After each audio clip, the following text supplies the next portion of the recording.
عربیہ ارم عوام مظفر گڑھ۔ اسد نے اس مرتبہ خوب محنت کی لیکن پھر بھی اسے یقین نہیں تھا کہ وہ عدنان سے آگے بڑھ سکے گا، اور جب نتیجہ آیا تو وہی ہوا۔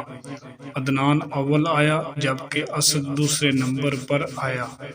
ہر سال اسد سالانہ امتحان کے لیے پرزور محنت کرتا لیکن پھر بھی عدنان پیچھے رہ جاتا۔ جب اس مرتبہ بھی وہی ہوا تو اسد اپنے کمرے میں بیٹھ کر رونے لگا۔ اسد کے والد کمرے میں داخل ہوئے تو اسد کو یوں ہی روتا دیکھ کر حیران ہو گئے۔ انہوں نے اسد سے رونے کی وجہ پوچھی تو اس نے کہا، ابا جان، میں ہر سال خوب محنت کرتا ہوں لیکن نہ جانے کیوں اول آنے سے رہ جاتا ہوں۔ اسد کی یہ بات سن کر اس کے والد کے چہرے پر مسکراہٹ پھیل گئی۔ انہوں نے اسد کو پیار سے سمجھایا، بیٹا یہی وجہ ہے کہ ہر مرتبہ تم کامیابی کی دہلیز قدم رکھنے سے رہ جاتے ہو۔ جاری ہے تمہارے اندر ایک خوف بیٹھ چکا ہے کہ تم عدنان سے آگے نہیں بڑھ سکتے۔ جب تم یہ بات سوچتے ہو تو تم جتنی بھی محنت کرتے ہو خود پر کم اعتمادی کی وجہ سے کامیاب نہیں ہو پاتے۔ عدنان سے آگے بڑھنے کا خیال دل سے نکال دو اور کچھ سوچے بغیر اپنی پڑھائی پر توجہ دو۔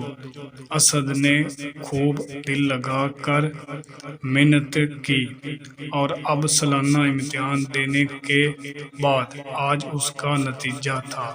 اسکول میں ایک تقریب منعقد ہوئی۔ اسد کو یقین تھا کہ وہ اس مرتبہ ضرور اول آئے گا کیونکہ اس نے سخت محنت کی ہے۔ جب نتیجہ سنایا گیا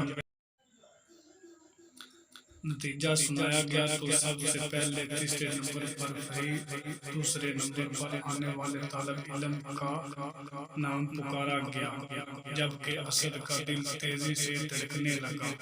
پھر پہلے آنے والے طالب علم کا پکارا گیا، جسے سن کر اسد خوشی سے بولے نہ سمایا۔ وہ سب کی پرزور تالیوں میں اسٹیج کی طرف بڑھا۔ پرنسپل صاحب نے اسے مبارکباد دی اور اسے انعام دیا۔ آج وہ اول جبکہ عدنان دوسرے نمبر پر آیا۔ اب وہ جان چکا تھا کہ ہمیں یہ سوچ کر محنت کرنی چاہیے کہ ہم ضرور کامیاب ہو جائیں گے۔ یہ کامیابی کا ایک راستہ ہے۔